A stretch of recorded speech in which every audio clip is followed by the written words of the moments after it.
아멘. 우리 앞뒤 좌우로 서로 한번 인사하겠습니다. 큰 소리를 못 하더라도 작은 소리로 잘 오셨습니다. 인사하겠습니다.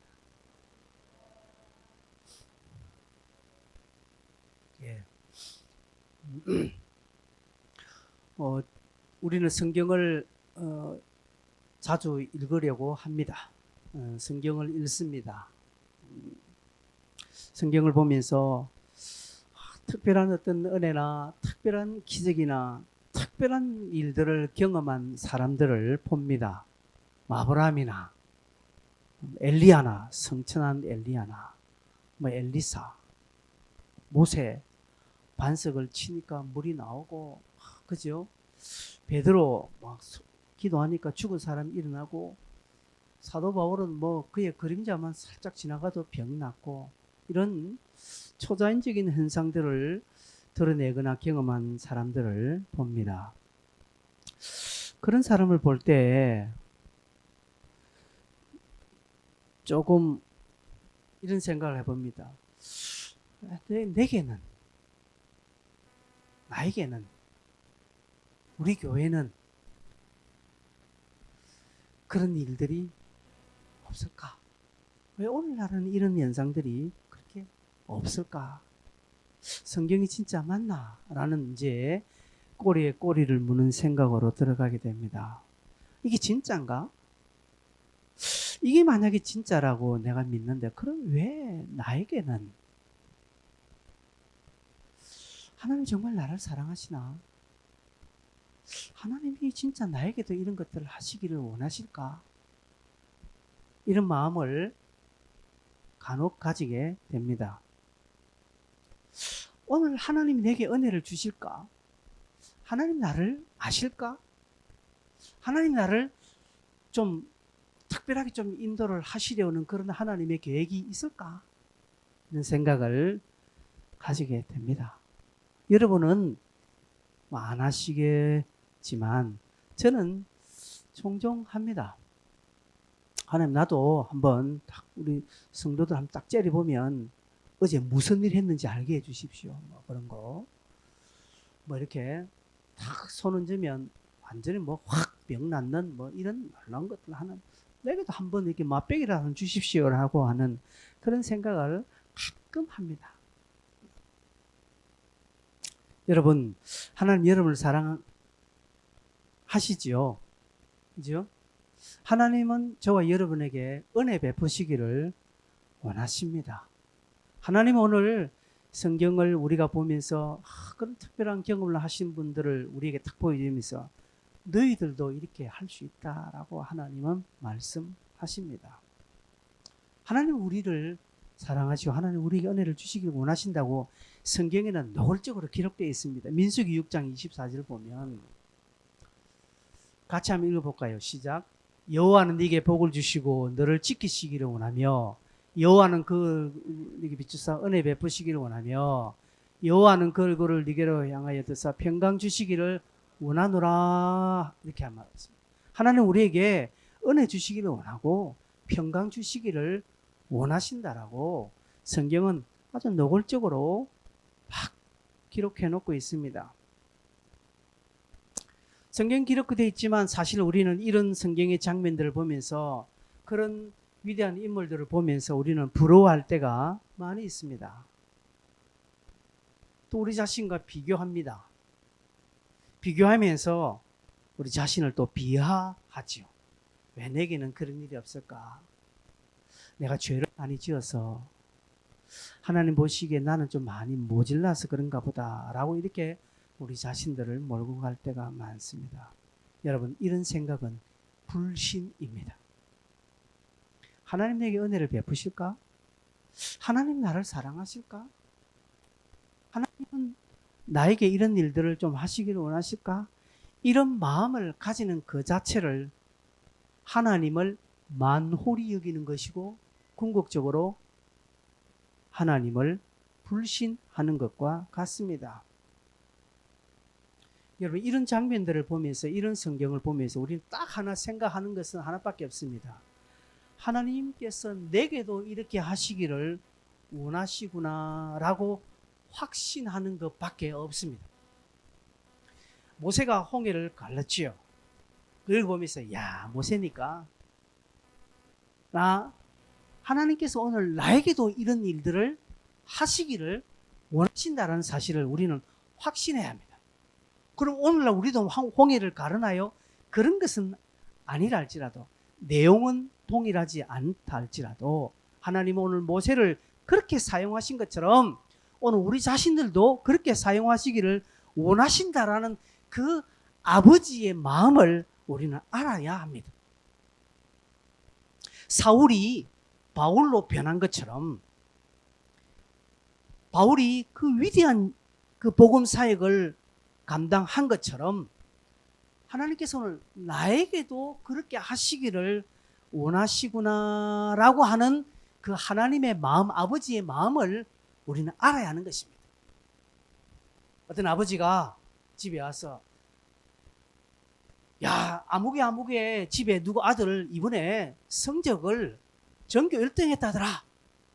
아무개 집 딸이 이번에 시험에 이렇게 해서 좋은 데를 갔다 하더라 라고 이야기합니다. 그러면 그 말을 들은 자식들은 비교가 딱 되니까 마음이 상합니다.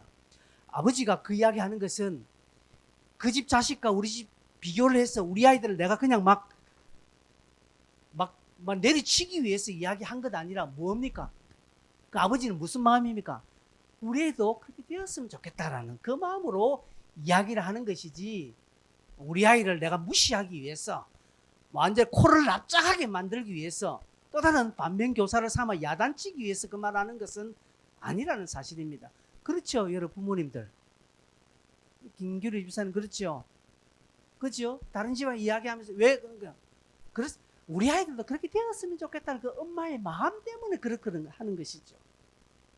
성경에 모세의 이야기, 엘리야의 이야기, 바울의 이야기를 쭉 우리에게 보여주면서 너는 절대로 안 돼. 너는 죽었다 깨어나도 이렇게 안 돼. 니까짓 게 하나님은 그러신 하나님이 아니라 성경을 보는 우리에게 나는 너희들도 이렇게 되기를 원한다라는 아버지의 마음을 우리는 보아야 합니다. 여기까지는 여러분 잘 알아듣습니다. 이게 지금 무슨 말인지 잘 아시죠? 잘 알아듣습니다. 예, 믿음으로 감당할 수 있습니다. 그러면 우리에게 또 한 가지, 하나님 내가 예 알겠습니다 믿는데, 그렇다면 사울만큼은 아니더라도 뭐 좀 비슷한 것을 내게 한번 주셔야 되지 않겠습니까? 뭐 성경에 위대한 그런 것은 아니다 할지라도 내게 조금 맛배기라도 내게도 한번 주시고 난 뒤에 뭐 이렇게 요구를 하셔야지, 나는 아무것도 없어요 라고 하는 생각을 가집니다. 근데 이것 또한 성경은 우리에게 하나님께서는 이런 능력, 이런 경험을 우리에게 다 주셨다라고 말씀을 합니다. 그럼 바울이 일으켰던 놀라운 사역들은 바울의 전유물 아닙니다. 바울이 특별하게 한 것 아니에요. 우리 모두 할 수 있는 것입니다. 마가복음 16장에는 믿는 자들에게는 이런 표적이 따른다라고 했습니다. 여러분, 특별한 자가 아니라 모든 믿는 자에게는 이런 능력이 따른다라고 했습니다. 하나님 주셨다라고 하셨습니다. 사울은 조금 더 좋은 것 받고 우리는 뭐 별것 아닌 따라지 받고 하는 거 아니라는 것이죠. 하나님의 입장에서는 다 똑같습니다. 열 자식을 다 똑같이 사랑하는 아버지의 마음과 동일합니다. 그런데 자꾸 우리는 비교하는 거예요. 사울은 특별하니까, 아이고 목사님은 좀 다르니까, 저분은 특별하게 은사를 받았으니까. 아니라는 사실입니다. 우리는 다 똑같은 선상에서 믿음 생활을 합니다. 근데 우리가 자꾸 저 사람은 이 정도, 나는 이 정도, 자꾸 우리가 차비를 둔다는 것이에요. 그 차비를 두니까 내 마음은 지옥입니다. 여러분, 다시금 여러분에게 한번 묻겠습니다. 천국에 차등이 있습니까 없습니까? 천국에 차등이 있습니까 없습니까? 있습니다. 천국에 차등 왜 없어요? 천국에 차등이 있습니다. 주님 보좌 가까이 있는 사람이 있는가 하면 좀 멀리 있는 사람이 있고 건멸류관이 있다고 했습니다. 건벨류건 있다면 은벨류건을 쓰는 사람이 있고 개털모자 쓰는 사람이 있다는 것이죠. 개털모자라는 말은 좀 합니다만은 천국에도 차등은 있습니다. 상급이 있다고 했잖아요. 제가 잘못했습니까? 장로님, 제가 잘못했습니까? 천국에 차등이 있습니다. 차급이 있습니다. 근데 뭐가 없다? 비교가 없고 차별이 없다는 것이죠. 그러니 천국입니다. 여러분, 공산주의는 평등이에요. 모든 사람 똑같다고 합니다. 우리 사회도 평등 이야기하잖아요. 그러나 뭐가 있습니까? 차별이 있습니다. 차별이 있고 비교를 하니까 우리 모든 심령은 지옥을 사는 거예요. 비교할 때 지옥을 살게 되는 거예요. 하나님은 우리에게 차등은 두셨어요. 그죠? 선지자의 상급 받을 사람과 냉수상 받을 사람 다 차등을 두었지만 그 차등 개체에는 전부 다 하나님 입장에서 100%이기 때문에 하나님은 차별을 하지 않고 하나님은 그곳에 비교하지 않습니다. 1달란트 받은 자에게 5달란트를 요구하지 않습니다. 2달란트 받은 자에게 5달란트 요구하지 않습니다. 너는 너대로 1달란트를 1달란트대로 하나님은 차등은 두셨지만 요구하시는 것은 그 등에 맞게끔 똑같은 것을 원하신다는 사실입니다. 그래서 사울은 그렇게 쓰임 받았습니다. 그러나 그것은 사울만 앞으로 전후 관계없이 사울만 하는 일이 아니라 그의 걸음을 따르는 모든 자들은 다 감당할 수 있다라는 것입니다. 여러분, 우리가 사울의 어떤 사역들을 보면서 그는 특별한 어떤 신령한 능력, 은사, 어떤 것들을 경험해서 이렇게 했지. 그가 아무것도 없이 했을까? 아니요.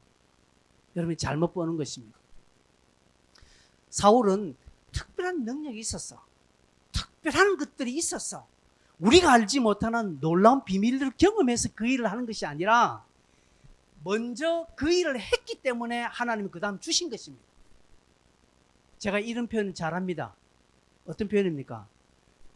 되어서 하시겠습니까? 하셔서 되시겠습니까? 라고 제가 자주 묻습니다. 여러분 어떻습니까? 뭘 하시겠습니까? 우리는 했어.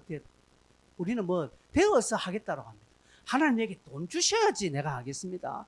하나님 내가 건강 주셔야 내가 하겠습니다. 라고 우리는 이야기합니다. 하나님 나에게도 이거 나도 주시면 내가 저 사람처럼 하겠다라고 합니다. 과연 그럴까요? 아닙니다. 여러분 오늘 20절을 보십시오. 20절 맨 처음에 뭐라고 되어 있습니까? 적시로 되어 있습니다. 적시로. 그 이전에 지금 사울에게 어떤 일이 일어난지는 우리는 알 수 없으나 그러나 요 한마디가 오늘 우리에게 귀중한 가르침을 주시는 것입니다. 여러분, 사울은 어떤 특별한 신령한 은사를 경험하고 어떤 놀라운 능력을 가졌기 때문에 한 것이 아니라 쓰임받을 수 있고 그가 특별한 일들을 할 수 있게 된 원인은 20절 있는 첫 단어 적시로. 그런데 우리는 적시가 아니고 뭡니까? 다음에 우리는 좀 하면 내가 이 고비를 넘기면 내가 이 정도 좀 해놓으면 내가 이런 상황이 좀 되면 난 하겠다라고 하는 것이 위대하게 쓰임받았던 성경의 인물과 오늘 우리들의 차이라면 그 차이일 뿐입니다. 그런데 이 차이가 결정적이다는 사실입니다. 여러분 물론 어떤 근거도 있어야 되겠지만은 그러나 하나님 앞에서 우리는 적시로 행하는 믿음의 결단이 너무 많이 부족합니다. 우리는 늘 하나님 앞에 딜합니다. 하나님 내게도 어느 정도 주셔야지. 아무것도 없는데 내가 뭘 합니까? 하나님 묻습니다. 너에게 아무것도 없느냐라고 묻습니다.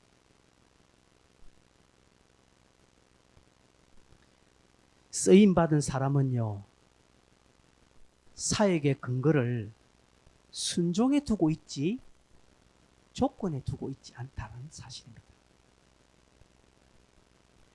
기록하시는 분은 이 말 적으세요.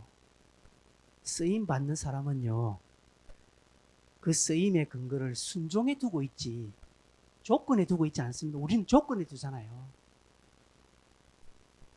우리는 무엇이 있어야 하겠다고 이야기합니다. 뭔가 좀 되어야 하겠다라고 생각합니다. 아니요. 절대 그렇지 않습니다. 아무것도 없어도 내가 믿음으로 즉시로 하면 하나님께서 그때 채우셔서 고치셔서 하나님께서 붙여주셔서 감당하도록 해 주십니다. 그렇게 사도 바울이 쓰임 받았지, 그 사도 바울의 전체를 우리가 성경을 보니까 이 사람은 태어날 때부터 뭔가, 모세는 태어날 때부터 뭔가가 된 것으로 우리 착각합니다. 아니에요. 모세를 잘 알지 않습니까? 모세는 도망간 사람입니다. 아무것도 못하겠다라고 한 사람입니다. 자기 자신이 입이 뻣뻣하고 아무것도 지는 할 수 없다라고 이야기했습니다. 그런데 하나님의 명령에 즉시로 한 번씩 순종하다 보니까 하나님이 그곳에서 능력을 주시고 하나님께서 그에게 기적을 보여주시고 그 기적을 보니까 모세의 눈이 확 돌아버리고 그 다음 모세는 막 믿음으로 결단해버리니까 그 믿음의 폭을 하나님이 채워주셔야 됩니다. 여러분의 믿음의 폭을 확 주시면 하나님이 놀랍니다. 그래서 하나님께서 채워주셔야 됩니다. 왜? 하나님 되시기 위하여서. 근데 우리는 하나님을 딱 가둬버립니다. 저 벽장에 딱 하나님 여기까지만 계세요. 하나님 여기만 계셔야 됩니다. 하나님 내려오시면 내가 곤란해요 라고 하는 경우가 많다라는 거예요. 그래서 하나님의 인격적인 분이라서 하나님 그 자리에서 나오지 않습니다. 그래, 난 네가 나를 환영할 때까지, 나를 받아들일 때까지 나는 여기 있을게, 네가 해봐 라고 하는 것이죠. 여러분 다시 한 번 더, 여러분 설교의 서두를 우리가 이제 열어가면서 쓰임받은 사람들은 순종의 그 사역에 근거를 두지 조건이 있지 않다라는 사실입니다. 사도 바울은 위대한 인물들은 뭔가 있어서 한 것이 아니라 하니까 하나님이 하나씩 채워주셨다는 사실입니다. 자, 그러면서 오늘 우리 본문을 보겠습니다. 19절에 제자들을 간비에 며칠 있었다라고 말합니다. 그리고 20절에는 즉시로 해당해서 예수가 하나님의 아들이라는 사실을 전파했다라고 말하고 있습니다. 어느 정도 지났는지 알 수는 없으나 짧은 시간입니다. 그런데 우리가 이 구절은요, 갈라디아서에 보면 사울이 아나니아를 통해서 예수를 믿고 난 뒤에 3년 동안 아라비아 광야로 갔다라는 표현이 있습니다. 아마 오늘 본문은 사울의 아라비아 광야 시기에 해당되는 어떤 시기라고 보면 틀림이 없다라는 생각을 가집니다. 이때 그 광야에서 사울이 어떻게 훈련을 받았는지, 어떤 거기서 은사를 받았는지, 어떤 기적을 받는지는 알 수는 없으나, 그러나 중요한 것은 아직 이 본문에 사울이라는 이름이 바울로 바뀌지 않았다는 사실입니다. 아직까지 이 본문에는 사울이라고 부르고 있습니다. 그렇다면 무슨 말이겠습니까? 아직 지금 이 본문의 사울은 우리가 알고 있는 위대한 사도 바울이 아니라 아직 초신자라는 사실입니다. 이름도 바뀌지 않고 훈련의 과정 속에 있고 아직은 초짜라는 사실입니다. 이제 전도사 훈련 받고 있는 것입니다. 신학교 지금 다니고 있는 사람입니다. 여러분, 저는 신학교 1학년 다니고 2학년 이제 신학교 2학년 때 첫 전도사로 이제 나갔습니다. 1년간은 좀 놀고 이제 2학년 때 첫 전도사로 가서 1월 달에 부임해서 2월 말에 목사님께서 그때 강도사님께서 수요일 날 설교를 한번 하라고 합니다. 설교를 하라고 한 2주 전부터 이야기했습니다. 설교를 한번 하라고 할 때부터 그때부터 막 제가 설교를 해봤습니까? 아무것도 안 되면 이게 막 주일학교 설교 아니잖아요. 그런데 이제 주보에 제 이름이 나오고 이제 주일날 보니까 내일 모레 수요일 되면 막 이게 미치는 거야. 그 저는 압니다. 그때 첫 설교 뭐 했는지 압니다. 야고보서를 설교했거든요. 그리고 설교할 때 무엇만 봤는데 시계만 봤습니다. 왼쪽에 딱 시계. 시계만 보고 했는 것입니다. 여러분, 사울도 아마 그와 비슷한 시기라고 생각을 합니다. 그런데 사울이 해당에서 복음을 전하고 있습니다. 예수가 하나님의 아들이심을 전파하고 있다라고 말합니다. 머뭇거리지 않았다는 것이지. 머뭇거리지 않았다는 것. 원래 2월 첫 주에 제가 첫 주 수요일 날 설교하기로 했는데 자신이 없어서 강사님 다음에 할게요. 그래서 겨우 미뤄서 2월 말에 했거든요. 그때 제가 2월 첫 주에 바로 했어야 하나님 마음에 더 들었을 것인데 제가 연기했습니다. 이게 막 얼마나 이게 뛰든지 자신이 없는 거예요. 근데 하나님께서 사울에게 너 이번 주에 해당 가서 복음 전해 하니까 사울은 딜 하지 않고 예스 하고 하는 거죠. 여기 사울은 사울이고 초짜이고 아직 훈련의 과정을 밟고 있는 그런 상태이기 때문에 바울이 알면 얼마큼 알겠으며 한들 얼마큼 했겠으며 또 가면 얼마큼 가겠습니까? 그런데 머뭇거리지 않고 순종했다는 것이죠. 이게 하나님의 사람들의 특징입니다. 이것은 하나님의 마음을 움직이는 귀중한 열쇠가 되었습니다. 아브라함이 이삭을 바칠 때도 그렇게 했지요. 이삭을 바치라 할 때 그 다음날 아침 일찍이 출발했습니다. 예, 이런 차이입니다. 이런 차이입니다. 사울이 해당에 들어가서 예수가 하나님의 아들이라는 사실을 증거했습니다. 여러분, 이 표현도 참 재미있는 표현입니다. 여러분 잘 알아들으시기를 바랍니다. 예수가 십자가에 달려주시고 유대인의 그런 모함과 유대인의 어떤 범죄로 예수가 죽으셨고 이런 사실이 아니라 다짜고짜 예수는 하나님의 아들이라는 사실입니다. 여러분 이것은 사울이 얼마나 그 당시 참 지혜로웠는가 할 수 있어요. 여러분 복음을 듣는 자의 어떤 그런 상황과 형편을 아는 것 중요합니다. 복음 전도자들은. 지금 내 앞에서 복음을 듣고 있는 자들이 지금 유대인이냐 이방인이냐 헬라인이냐 알아야 합니다. 여러분 오늘 저 설교를 듣고 있는 사람이 전부 다 초신자냐 아니면 그래도 신앙생활에 좀 경력이 있는 자냐 달라야 됩니다. 제가 주일학교 아이들한테 설교하면서 이런 소리로 이런 내용으로 설교하면 애들 모릅니다. 요 똑같은 본문으로 제가 주일학교 설교하면 어떻게 할 거예요? 제가 주일학교 설교 잘하거든요. 제가 잘했습니다. 전도사 강도사 때 주일학교 잘했습니다. 옷 벗어가면서 진짜 옷 벗어가면서 애들한테 그물 던지랄 때 제 위에 옷들을 벗어가지고 확 던지고 했거든. 그럼 애들은 설교는 모르지만 옷 날라간 거 본다 아닙니까? 그럼 그 기억해요. 옷 던지신 분 합니다. 저를 보고. 사울은 지금 자기 옛 설교를 복음 전거를 듣는 자들 누구냐? 해당에 오신 분들이라는 사실입니다. 해당에는 다 그래도 수준 있는 자들이 왔거든요. 그들에게 예수가 하나님의 아들이다라고 말한 것은 아주 몇 가지 중요한 것입니다. 너희들이 예수를 하나님의 아들이라는 사실에 대해서 너희들이 지금 열받고 다 죽였다는 사실입니다. 예수가 대제사장 신문을 받을 때에 누가복음 22장 70절에 대제사장이 이렇게 말합니다. 네가 하나님의 아들이냐 물었습니다.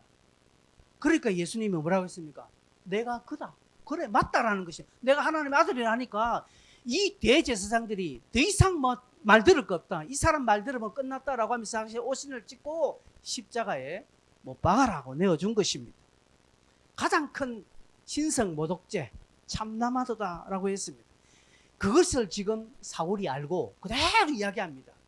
너희가 예수가 하나님의 아들이라는 사실을 주겠지. 그래 예수가 하나님의 아들이라. 뭐 예수가 33년간 어떻게 삶을 사셨고 어떤 잡다한 이야기하지 않고 바로 액면 그대로 복음을 노골적으로 명확하게 뭐 군더더기 없이 예수는 하나님의 아들이라는 사실, 예수는 그리스도라는 사실을 그대로 이야기하고 있는 것입니다. 우리는 복음을 전할 때요 상대방이 복음을 받아들일 때 너무나 쉽게 이야기하려고 합니다. 막 그들의 마음을 잘해서 그렇게 한다고 그 사람이 복음을 받아들일까요? No. 복음은 짝대기로 정확하게 딱 가는 것이다. 예수는 하나님의 아들, 예수는 그리스도, 예수가 당신을 위해 죽으셨다는 사실을 그대로 가야 됩니다. 여러분 이게 구약적인 배경을 가지고 있는 이 해당에 모인 사람이 하나님의 아들이라는 사실에 대해서 그들은 늘 궁금증을 가지거든. 그들이 늘 기도하고 바랐던 메시아는 하나님의 아들이기 때문에. 근데 이들이 부인했잖아요. 예수를 부인했잖아요. 이 사울이 예수가, 너희들이 부인한 이 예수가 하나님의 아들이라는 사실을 이야기하고 있습니다. 그것은 곧 예수는 메시아라는 사실입니다. 너희들이 구약부터 그렇게 기다려온 하나님의 아들, 인류의 구세주 메시아, 그분이 바로 예수라는 사실을 지금 본문에서 이야기하고 있는 것입니다. 사울은 얼마 전에 지금 그 앞에 19절 이전에 자기가 만났던 예수가 어떤 분이라는 사실을 명확하게 아마 발견한 것 같습니다. 그것을 지금 아주 강력하게 노골적으로 지금 전하고 있습니다. 이것은 사울 자신이 이미 율법에 해박한 지식을 가졌고 그도 히브리인 중에 히브리인이고 바리새파 중에 바리새인이기 때문에 아마 이런 부분에서 구약적인 배경을 가지고 아마 노골적으로 이야기할 수 있었던 근거가 여기 있었던 것 같습니다. 그렇게 사도 바울이 그렇게 이야기하니까 21절에 듣는 사람이 다 놀랐다고 말합니다. 다 놀랬다라는 것은 바울의 그 말의 내용을 듣고 놀란 것이 아니라 물론 몇몇 믿는 자들이 생겼습니다. 25절 보니까 제자들이 벌써 생겼을 정도로 어떤 바울의 이 그때의 증거의 내용에 힘이 있었죠. 그러나 대다수는 아니 이 사람이 지금 도대체 누구야? 이게 전에 대제사장의 공문을 받아가지고 다메섹에 있는 예수쟁이들 잡아 죽이려고 지금 살기가 등등해서 간 그 사람 아니가? 라고 이 사울이 어떻게 지금 그동안 무슨 일이 있었는겨? 라고 지금 하면서 다 놀라는 것입니다. 그러면서 사울의 과거를, 사울의 전적을 이야기합니다. 그 사람은 예루살렘에서 예수를 믿는 사람들을 멸하려고 한 자가 아니냐, 여기 온 것도 그 이유 때문에 온 것 아니냐 하면서 자꾸 바울의 어떤 과거 전력을 지금 이야기하면서 이것을 지금 부각시키려고 합니다. 여러분 오늘 우리도 그렇습니다. 우리도 열심 내고 뭔가를 좀 하려고 하면 자꾸 우리의 과거가 발목을 잡을 때가 있습니다. 전에도 제가 이야기했죠. 제가 신학교 가고 전도사 되고 하니까 제가 다닐 때 예전에 모교에서 형님들이나 젊은 집사님들이 상곤이가 전도사가 됐다고? 나는 목사다. 이런 분이 많았습니다. 제가 신학교 갔다고 하니까 세상 말세다라고 한 사람이 있었습니다. 그래서 자꾸 그렇습니다. 그래서 제가 신학교 가고 전도사가 되고 이제 강도사가 되고 이제 목사가 되었을 때도 예전에 다녔던 그 교회 장로님을 길가에서 우연히 만났는데 내가 목사가 되었음에도 불구하고 말이라도 농담으로도 목사라 부르지 않고 상구나 이렇게 하더라고요. 제가 그 의도를 알지요. 목사로 인정하기 싫은 거죠. 저 인간이 어떤 인간인데 저기 목사가 돼 하면서 나는 너를 목사로 인정하지 않는다는 그 제가 압니다. 예, 그렇게 불림을 받아도 싸다라고 여겼습니다.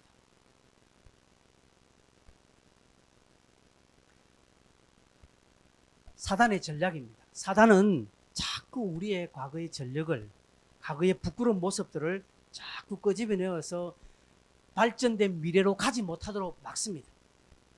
자꾸 우리의 열심을 꺾습니다. 뭔가를 잘 해보려고 하면 자꾸 부각시킵니다. 그래서 여러분 계시록 12장의 10절 보면 사단을 향하여서 참소하던 자라고 말합니다. 하나님 앞에서 밤낮 참소하던 자, 쫓겨났죠. 사단은 참소합니다. 우리를 고발합니다. 사단은 계속적으로 우리를 고발합니다. 우리의 과거. 그 대표적으로 어디에 볼 수 있습니까? 욥 보면 알 수 있잖아요. 하나님 앞에 사단이 나와서 욥을 고발하지 않습니까? 하나님 저래 해주셨어. 욥이 그랬지. 하나님이 복 주시니까 저렇게 했지. 하나님이 함께 하시니까 저렇게 됐지라고 참소합니다. 사단은 오늘도 우리를 그렇게 참소합니다.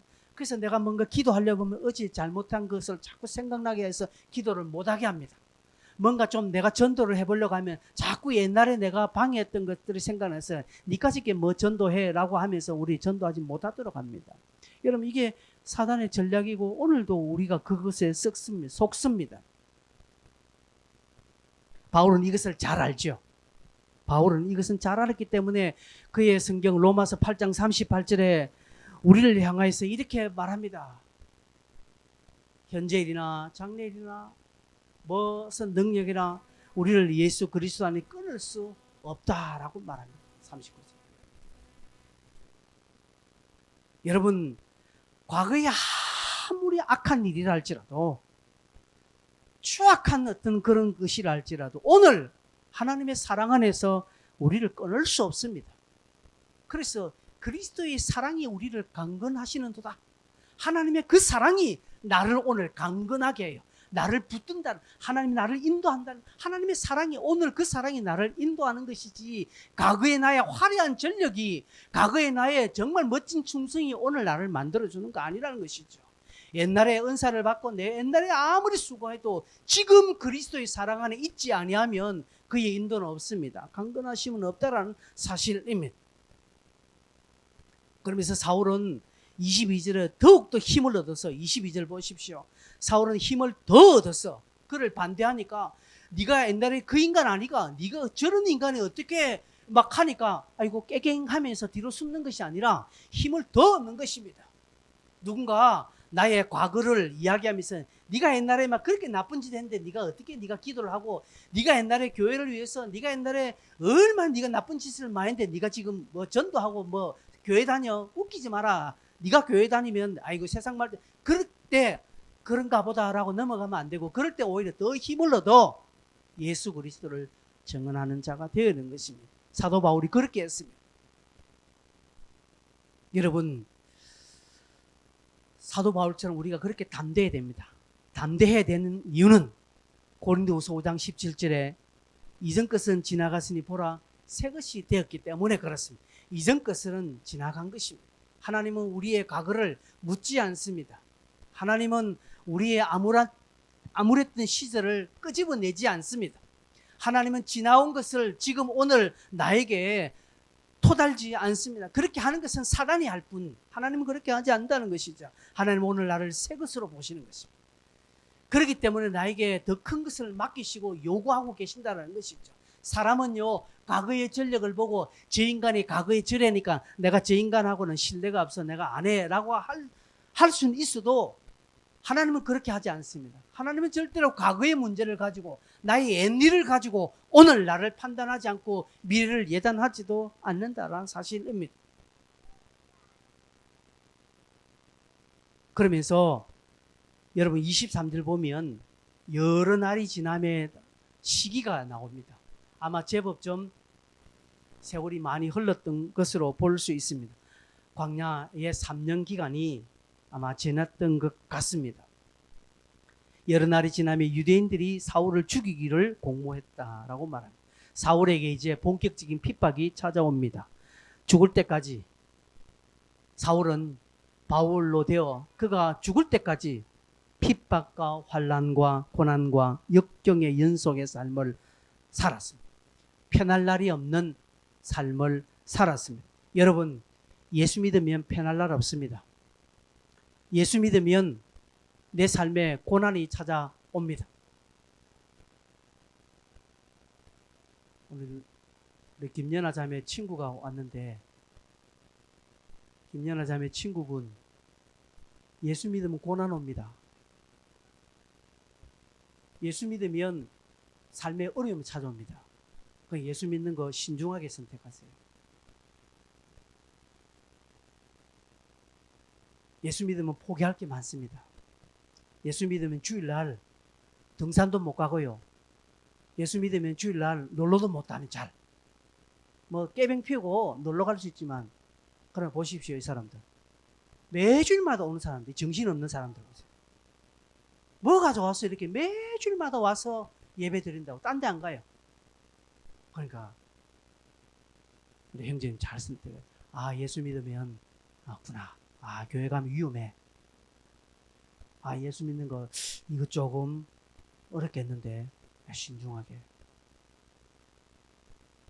여러분, 사울이 복음 증거하고 하나님의 쓰임 받는 삶에 섰을 때부터 그는 죽을 때까지 고난 가운데 있었습니다. 또한 그는 그렇게 살기로 작정했습니다. 자기 가진 것을 배설물로 여겼다라고 이야기했습니다. 그가 걸었던 길은 십자가의 길이고 순교자의 삶이었습니다. 그렇게 산 것은 바울이 대단한 능력이 있어서 힘이 있어서 한 것이 아니라는 사실입니다. 다시 한번 강조합니다. 바울이 걸었던 삶은 바울만 걸었던 삶이 아니고 바울만 걸을 수 있는 길이 아닙니다. 바울은 어떤 능력과 위대한 힘, 우리가 알지 못하는 특별한 어떤 것들을 경험했기 때문에 그 길을 간 것이 아니라 바울은 아무것도 없지만 적시로 했습니다. 날마다 그 이름을 믿는 믿음으로 한 걸음을 내디뎠습니다. 순종의 믿음입니다. 순종의 한 걸음을 내디디면 그 다음 걸음을 주께서 해결해 주시는 것입니다. 때가 되면 하겠다 하지 마십시오. 지금 오늘 내가 이 시간 하지 아니하면 다음도 할 수 없다는 사실을 늘 생각하시기를 바랍니다. 즉시로 믿음 한 발 나가면 여러분 진짜 어려움이 올 때 빛을 발하게 되어 있습니다. 신앙은 훈련이라고 했습니다. 지금 좋을 때는요, 누가 믿음이 좋은지 모릅니다. 그러나 딱 고통의 순간이 오고 시련의 순간에 딱 오면 시련의 순간, 고통의 순간, 힘든 순간 때 그때 진짜가 나오는 거예요. 그때 하나님 앞에 나오는 사람은 진짜 믿음 있는 사람입니다. 그러나 어려울 때, 내 삶에 정말 힘들 때 내가 어디를 가느냐, 그것이 그의 신앙이고요. 내가 누구를 찾느냐, 그가 믿는 대상입니다. 하나님은 오늘 저와 여러분 마음속에 하나님 자신과 경쟁할 상대를 두지를 원치 않습니다. 우리는 예수를 믿지만 얼마나 우리 심령이 예수와 경쟁하는 상대가 많습니까? 돈이 예수와 상대합니다. 사람이 예수와, 내 마음에 예수와 경쟁하고 있다는 것이, 하나님은 이걸 원치 않습니다. 하나님은 우리 심령에 그 어떤 것과도 하나님은 경쟁하기를 원치 않습니다. 하나님은 우리의 삶에 우선순위가 아니라 영순위 되기를 원하는 것입니다. 무슨 삶에 하나님의 첫 번째 우선순위 되는 것 하나님 기뻐하지 않습니다. 하나님은 우리의 우선순위에는 없습니다. 그 위에 계십니다. 바울은 이것을 일찍이 깨닫고요, 걸어갔다는 사실입니다. 그럴 때 하나님이 한 걸음 한 걸음 보여주시는 것입니다. 제가 이런 표현을 많이 했습니다. 옛날에 어떤 뭡니까? 레이드슨가라는 영어 있잖아요. 그 뭡니까? 제가 몰랐어요. 그 법계 찾고 하는 그 영화 있잖아요. 그죠? 유명한 영화 배우가 시리즈로 나왔잖아요. 무슨 인디아나 존스, 그 제일 처음에 나온 게 뭡니까? 그 비슷한 거였어요.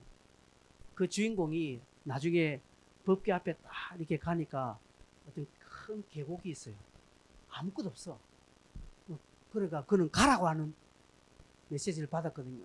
그래서 뭘 뿌립니까? 모래를 싹 뿌리니까 그게 길이 쫙 나면서 있지. 여러분, 하나님은 우리에게 아무것도 없이 가라고 합니다. 그런데 우리가 한 발을 믿음으로 죽었다 생각 한 발 딱 믿음 따내면 하나님이 딱 그 발을 받아주시는 것이죠. 그 다음에 한 발 또 내디면 하나님 거기서 또 한 발을 딱 받아주시죠. 이 재미를 맛본 사람은요, 그 다음에 털레털레 갑니다. 완전. 하나님 갈 때마다 다 받아주시거든요. 이걸 우리가 한번 경험하는 것이 믿음의 일승인데, 이 경험 못해. 안 보여. 하나님 어디 밟을까요? 징검다리를 주셔야 되지. 그러나 못 밟습니다. 아무것도 안 보이니 밟으면 빠져 죽을 것 같고, 이러면 내가 순종하면 쫄딱 망할 것 같은 마음이 확 드니까 못 밟아요. 그러나 믿음의 사람들은, 우리의 선진들은 그죠? 죽으면 죽으리라고 한 발 내딛었습니다. 그러니 하나님께서 탁 받쳐주시더라는 것이죠. 그 사람들이 날마다 간증하는 삶을 살고 있습니다. 보십시오. 사울을 죽이기로 작정하니까요, 25절 보십시오. 그의 제자들이 밤에 사울을 강주리를 담아 성벽에서 다니되 살 길을 하나님 다르게 내어주시는 것입니다. 피할 길 하나님 다 만들어주십니다. 하나님 우리를 코너에 몰아넣고 우리를 그렇게 몰아가지 않습니다. 하나님은 잠시 잠깐 약간 코너에 우리가 갇히는 것 같지만 하나님이 그곳에서 피할 길을 딱 내어 놓으셨다는 사실입니다. 하나님은 오늘도 그 앞에 믿음으로 사는 자들을 그냥 두지 않습니다. 까마귀를 통해서 먹여주시고 인도하시고 길을 보여주시는 것입니다. 그러나 전혀 믿음을 사용하지 않고 날마다 자기 생각대로 자기 계획대로 하면요, 아무 일도 일어나지 않습니다. 여러분, 하나님 앞에 물으십시오. 날마다 하나님 중심으로 날마다 물으십시오. 크든 적든 날마다 하나님 중심으로 사십시오. 그러면 하나님이 길을 보여주시는 것입니다. 그런데 막 그런 거는 온데간데 없고, 하나님은 온데간데 없고, 온통 자기의 어떤 계획, 자신의 생각, 자신의 어떤 감정이 막 모든 행함의 결정의 기준이 되어버리니까 안 되는 것이죠. 딱 자기 수준만큼밖에 안 돼요. 그러나 하나님을 의지하고 하나님을 믿는 믿음으로 하나님께 맡기고 가면 하나님의 수준만큼 되어지는데 우리가 이것을 경험하지 못한다는 사실입니다. 말씀 맺겠습니다. 성도 여러분, 요즘 어떤 큰 일을 여러분 지금 맞이하고 계십니까? 오늘 말씀의 제목이 4월의 첫 점거입니다. 4월의 첫 사역입니다. 4월의 첫 걸음입니다.